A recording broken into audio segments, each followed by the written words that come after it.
I had about 3 in him, and Mum was like, "You're gonna kill him," and I was like, and then my brother was screaming, "Am I magic yet?"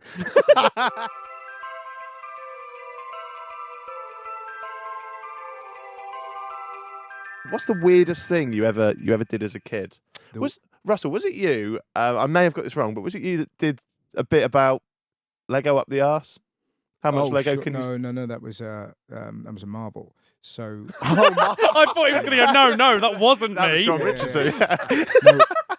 I convinced my brother that he would. It's the power of being an older brother, and I once convinced Daniel to put. If you got enough marbles up your ass, you could turn into a wizard. and Mum caught me fucking like literally. I had about oh, very good.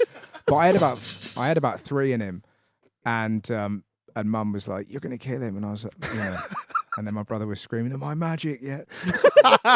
Yeah, it was kind of an old routine, but sort of based in truth. We used to have weird games, man. We had this thing when I was probably about 7 and Danny was 5. We used to play a game called lady wrestling. You sort of tuck your cock between your legs and then kind of have a fight.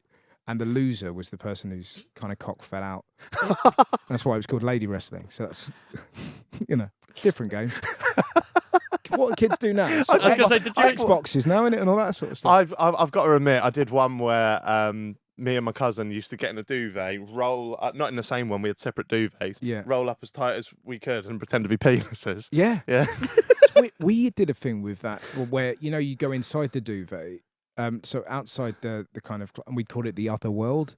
So you'd be in the other world, That's quite cute though. It's not role playing cocks, is it? No. But it's, I don't know. It's sort of that fun.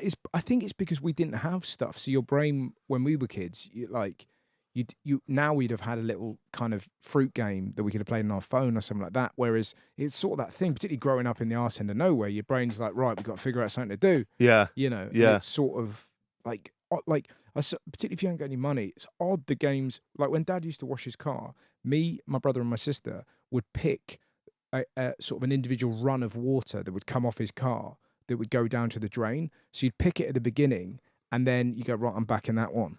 So we would literally follow this water to the across a fucking road like that, like that, and you would sort of back which bit. Well, that was a genuine game for like half an hour of watching which bit of water, and you're like, and then sometimes the water would link into another bit, and it would go faster. But it was sort of that weird, sort of childhood of going, that was fun, right? Because there was nothing else to do. I role played as I wanted to be David Blaine at one point. Yeah. So me and my cousin, we picked a road bollard each, and we just stood there to see how long we could stand there for. Well, you stood on the bollard. Yeah, like the little ones like that. Yeah, we just sort of stood there and looked at the traffic. What was your record? 3 hours 25 minutes. Wow, it's quite boring. And what was the locals' reactions? There, people did go past and ask us, but we just said we're David Blaine, mate. Obviously. I love that. And another weird one was I used to. Them yellow pages, but the big books. Yes. They used to put them on people's doorsteps because you couldn't get them through the thing. Letterbox. Yeah. And I used to go around and just take them.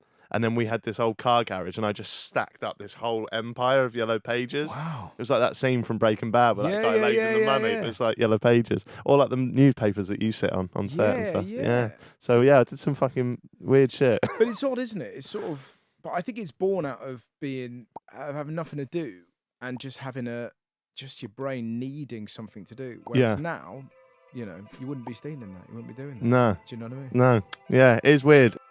You managed to dig down into yourself and knew that you could make her pain slightly less worse, and you had the courage to say something beautiful. And that's one of the most magnificent stories I've ever heard.